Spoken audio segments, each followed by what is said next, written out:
The hospital secured nearly $150,000 in state government funding to set up a methadone clinic in January this year. It will be run by Dr Aidan Foy. The hospital's Chief Executive Officer, Elwyn Currow, says it's taken 7 months to reorganise the hospital's facilities to accommodate the clinic. There was an area downstairs that had to be vacated. The people that had occupied the methadone unit area were then shifted downstairs. And then, of course, there's quite a deal of building work had to go on in the proposed unit itself. The type of program to be run here at the Royal is still under negotiation with the Department of Health. The hospital, however, is tipped to favour a therapeutic program, which treats only a small number of people, about 20, but some experts say with very effective results. Newcastle's existing methadone clinic, which is privately run and hence receives no government funding, is currently treating 170 people. The clinic is expected to relocate from Cristo Road Private Hospital to the upstairs of this premises in Belford Street, Broadmeadow. The director of this program, Dr John Nichols, welcomes the opening of a second clinic. That would be good news for us because right from the inception we have supported the idea of another program in Newcastle just to share the load of the work. Is there a chance that the services will be duplicated? I think there always is a risk that there will be a duplication of services, but we're quite prepared to sit down with the Royal Newcastle Hospital and make certain there isn't any unnecessary reduplication of services. The people who will be affected by the reorganising of methadone clinics in the Hunter region are those people currently undergoing treatment for heroin addiction. Liz and Don are both on Dr Nichols' methadone program. They praise his methods and say his program has literally saved their lives. Well, self-respect in one thing, but just being able to lead a normal life again, not being sick every day and having to find money. Now we've got our methadone so we can lead normal lives again.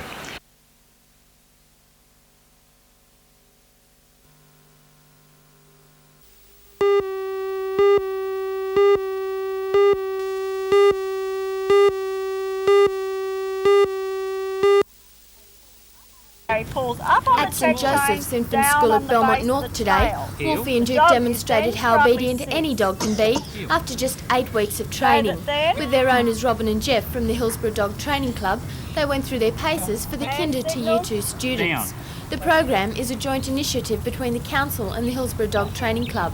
By teaching children to care responsibly for their pets, the Council sees that community safety and the welfare of dogs will be increased. According to the Council's health surveyor, an increase in dog registrations is always recorded after demonstrations at local schools. The children are taught that dogs, like people, must learn to behave properly in any situation. They must be taught to cope with strangers and the attention of small children. That's something that Wolfie seems to have down to a fine art.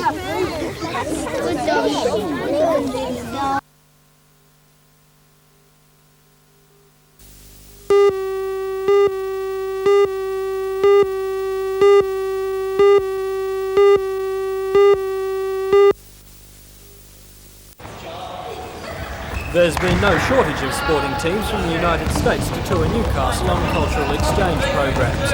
Today, a team of 12 basketballers from the town of Ventura in California played the first of 9 matches in the Newcastle and Maitland areas during a 2.5-week tour.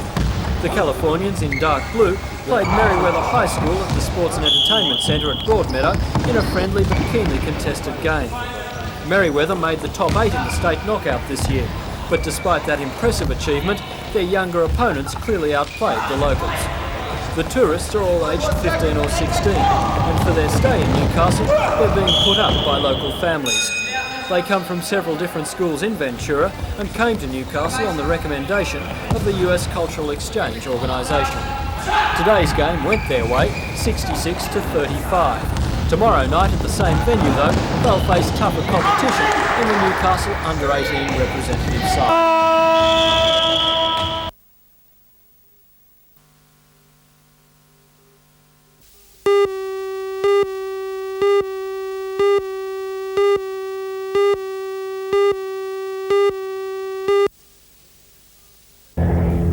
There was almost a carnival atmosphere as the giant ship arrived. A large crowd of onlookers had gathered on both sides of the heads to see history in the making. The 229,000-tonne deadweight ship is the biggest to arrive in eastern Australia. The Iron Pacific is the latest and largest of the 3 new ships ordered by BHP in 1984. It will operate on the coastal iron ore trade and carry our export coal to Japan. At 315 metres long and 55 metres wide, the Iron Pacific was built in Korea at a cost of $45 million. The recent harbour deepening to 15 metres allows such super ships into the port.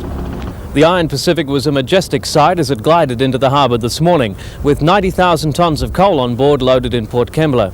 While here in Newcastle, it'll be topping up to more than 170,000 tonnes of coal, set to smash all coal export records here. Federal Transport Minister Peter Morris was aboard the ship as it berthed with remarkable ease. He says every voyage of this ship will earn Australia more than $1 million. BHP's Transport Chief, John Prescott, says the ship is not only big, but competitive.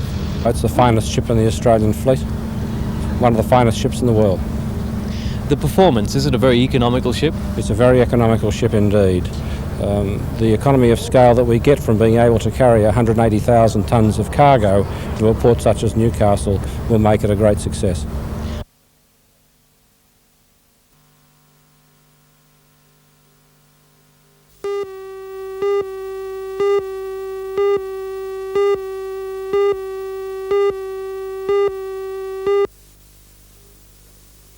We've just got to put a game together where we just play total defense, concentration from the start to finish, much like we did against Geelong when we blew them out and ran up the scoreboard to about 150-odd points. If we can do that, play consistent team defense throughout, we'll be in every game and we'll win most of the games from here on out.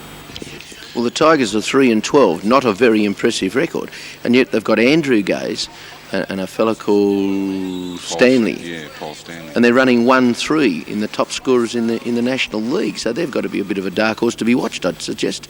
That's right. Well, Andrew Gaze is probably one of the most talented players in the country.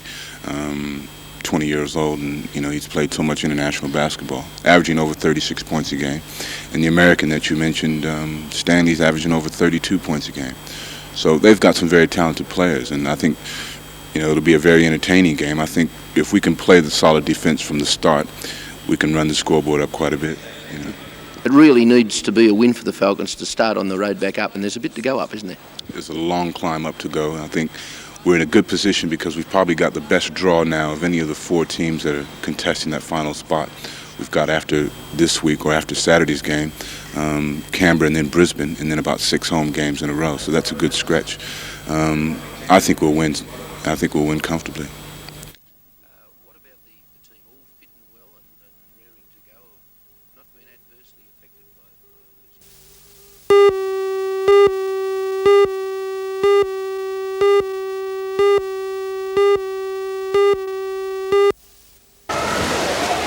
Michael Delany came to Maitland today to help his former coach, John Marshall, with a coaching clinic for young swimmers at the Green Hills Fitness Centre. His other purpose, though, was to discuss plans for a comeback that he hopes will win him gold at the Seoul Olympics. The youngsters got the benefit of Delany's experience as he talked about competitive swimming and its rewards. Although he opted out of the Edinburgh Commonwealth Games, he's hopeful that his career is not over. And it seems if he goes ahead with his comeback plans, he'll move to the area to train with Maitland with John Marshall. Oh, well, you've got to be confident. Once I decide I'm making a comeback and I'm going to get up and do all that training and all those early mornings again, I'll make it. No problems. Delany also says it's possible that other members of the Mean Machine will also train here, though Delany thinks his best chance at Olympic gold is not with the machine, but in the 100 metres freestyle. The Commonwealth Games didn't provide any inspiration for me to have another go because I regard it as easy competition, so I regarded it as no challenge. But the Olympics is, to me, the ultimate, and so I'm certainly keen to maybe go back and have another go. Do you think you might be hard pressed, or it might be a bit tough getting back into the Mean Machine 488? Oh no, I think it'd be easy.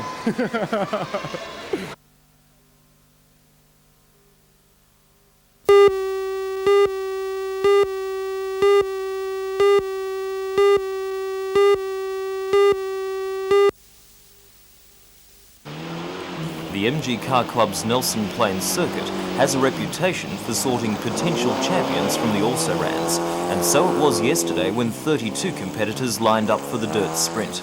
As well as the MG Car Club members, there were several competitors from the Hunter Valley Sporting Car Club and the Newcastle Motor Racing Club. Each driver had 6 two-lap runs, and the times were hot, with several competitors close to the course record of 69.30 seconds. In the end, the day belonged to the Grimes family and their venerable Datsun 1600 rally car. Douglas Grimes set a sizzling 71.77, only to be beaten by his father Don in the same car when he clocked in at 71.55. A close third was Neville Bridges in a Mitsubishi Lancer, with a best time of 71.88 seconds.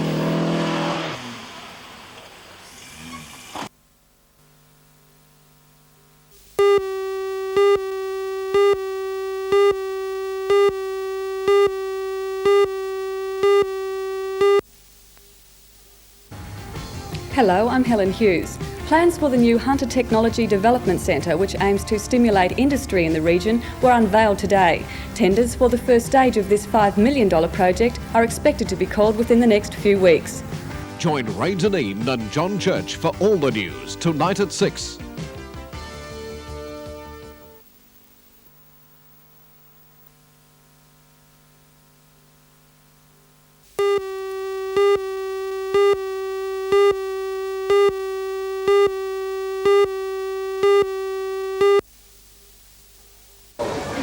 Hello, I'm Helen Hughes, and these are profiteroles, one of the many delights available at Charlestown Shopping Square during its winter food fair. For the Epicureans amongst us, the fair will run every day this week.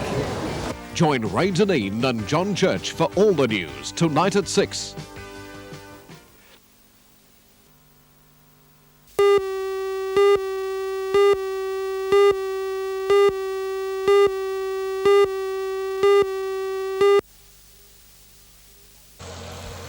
The 80-page report of the Wilderness Working Group recommends the state's remaining wilderness areas be preserved until they can eventually be gazetted as national park land. Motorised transport of any kind is barred from wilderness areas. According to Alan Whitten, president of the Newcastle Four-Wheel Drive Association, the proposed protection management system will mean that only bushwalkers can enjoy the state's natural heritage. It will approximately be 0.003% of the population of this state. That is what the bushwalkers represent. They will be the only ones that will be able to actually backpack and hike into these areas to appreciate the natural beautification that exists there. Aims to provide a spokesman for the Department of Environment and Planning today said the report does not specify areas where changes will take place or the nature of any changes. But Mr. Whitten says that past evidence shows the declaration of an area as a national park or wilderness area usually results in some closure. You can declare a national park and then all you've got to do is lock it up and you've got no problems as far as management. You haven't got to find any finances to manage that park. And that would appear to be the practice that is going on and has been going on in the past. He says the Four-Wheel Drive Association of New South Wales will be examining the report closely, and although it's not opposed to conservation, it will fight any further infringements on the right to use areas such as the Barrington Tops National Park. Conservation Foundation.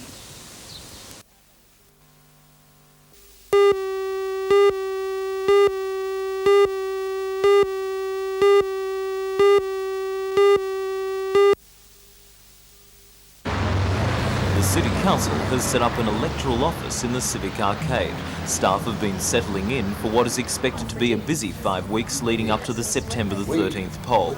People wishing to run for council must nominate by the 13th of this month. Voters, meanwhile, have until 5 p.m. today to ensure that they are on the electoral roll, which at the moment numbers just over 100,000 people. Returning Officer John Wasson believes the uncertainty of the election result will inspire a strong turnout on polling day.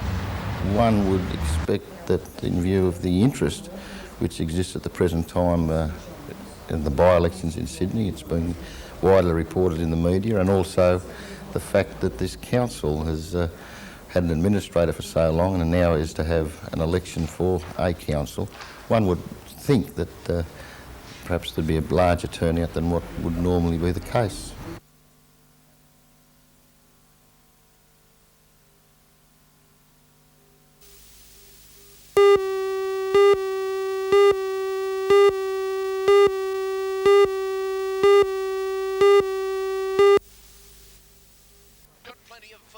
Newcastle's entry into the Sydney Rugby League Premiership next year is a possibility again, according to the local league. Following the announcement of a top-level meeting between the NRL and the New South Wales League on Friday, and the entry of a new horse in the race, a team from Brisbane, the locals believe their chance has improved. We believe we've got a priority over Brisbane to go into the competition. We're meeting with the board of the New South Wales Rugby League on Friday afternoon. We have had confirmation from them that in fact they've expressed an ongoing interest in Newcastle entering the Sydney competition. You don't think Brisbane, though, might have more power, more political sway and possibly more finance than Newcastle and therefore be more attractive to enter the competition? Well, as I said earlier, we believe that our submission meets the criteria of the New South Wales Rugby League. We're also hopeful that by the time we get down there on Friday, that submission will be strengthened drastically on the financial side of it. The NRL would not disclose any more about their newly boosted wealth for a team for the Sydney competition. It now seems a matter of waiting until Friday to see what Newcastle's chances are of getting in and of finding out who the new mystery backer is.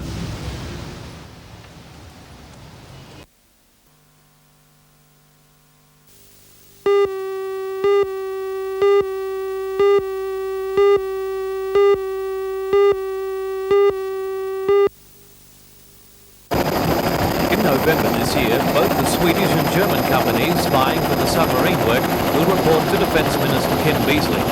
In that report, it's expected they will recommend to the federal government 2 sites each for the final assembly phase of the project. The Newcastle Submarine Task Force says we can expect to be included in both companies' submissions as a favoured site. Task Force Chairman Mike Tyler says the outburst by South Australian MP Mike Rann can only benefit us. I really believe he's probably now doing us a favour. Keep in mind that we're dealing with the Germans and the Swedes, very intelligent people who are not just depending on us to provide them with information about Newcastle. They've got their own people, they've spent a lot of time here in Newcastle and they know the facts. And the facts don't support what he's saying. Part of Mr Rand's criticism was centred on the industrial history of the State Dockyard, which is the New South Wales choice as the greenfield site. He claimed that for 15 years, the State Dockyard had produced a record of shattered promises in terms of blowout costs and industrial strife. Well, I think if we're going to evaluate the project on the past 15 years, I'm sure that the overseas companies aren't going to do that. They're going to have a look at more modern times, they're going to have a look at practices as they're happening today, and they're going to have a look at the State Dockyard post-industrial agreement.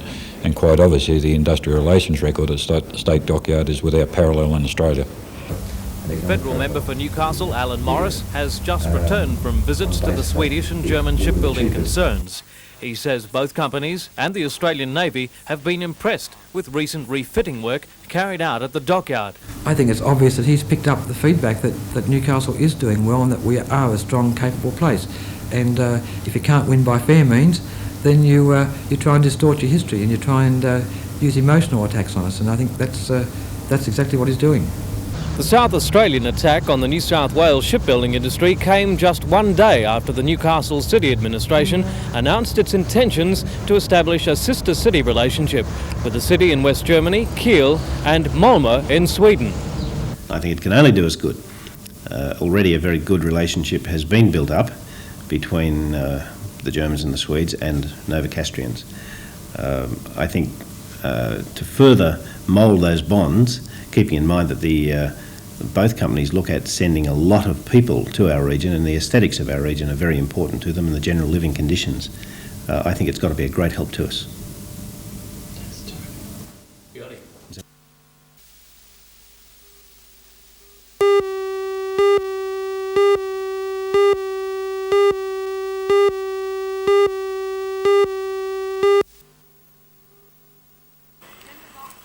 The tornado swept in off Brisbane Water, etching a clear path through these trees 5 minutes before a class was due in the library where most of the damage was sustained. In just 5 seconds, the tornado peeled the roof back like a sardine can, according to one teacher. The blinds were sucked up and then trapped between the roof and walls when the roof resettled. Roofing tiles were thrown around the school and through 5 windows in the staff room next door where the teachers were preparing for the day. 2 teachers at their desks were cut by flying glass and this cut in the carpet was caused by a tile fragment which blew in through the window like a spear. Deputy Principal Ian McGuinness is thankful that no one was seriously injured. He said on stormy days the students usually take refuge in the library before school, but yesterday the librarian was absent, meaning they couldn't get in. The library is only 2 years old and was built from private funds. Assessors inspecting the damage were optimistic that the structure could be repaired, but the price tag was estimated at around $40,000. Today the staff were kept busy with a clean-up operation, but for the students, this mini tornado means a mini holiday. They've been told to stay home until next Monday.